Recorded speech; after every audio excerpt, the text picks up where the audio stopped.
நான் அவரோட படத்துல நடிச்சேன்னு சொல்றதை விட அவங்க வீட்டுல தான் ஒருத்தியா இருக்கிறேன்னு சொல்றதுதான் எனக்கு ரொம்ப பெருமையா இருக்குது. தோன்றில் புகழோடு தோன்றுக, அக்தில்லார் தோன்றாமை நன்கு என்று வள்ளுவர் வாக்குப்படி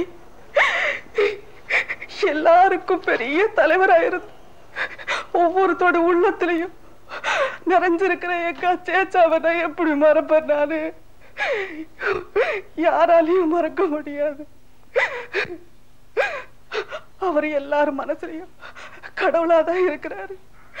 2 நாளைக்கு முன்னாடி எங்க சேச்சாவை நான் பார்த்தேன். நானு சேச்சா எல்லாரும் என்னென்னமோ சொல்றாங்க சேச்சான்னு கேட்டேன். நான் இப்ப சாக மாட்டேம்மான்னு சொன்னாரு. எல்லாத்தையும் ஏமாத்திட்டு செத்துட்டு போயிட்டாரு. ஐயோ கடவுளே, நான் என்ன செய்வேன்? எங்க அக்காவுக்கு யாரும் இல்லையா இப்போ? கடவுளே, எல்லாரும் மனசுலயும் அவரு தெய்வமா இருக்கிறாரு. அவரு சாகல, எங்க சேச்சா சாகல, எங்க சேச்சா சாகல. ஐயோ, இதுக்கு மேல எனக்கு என்ன ஒண்ணும் பேச முடியல.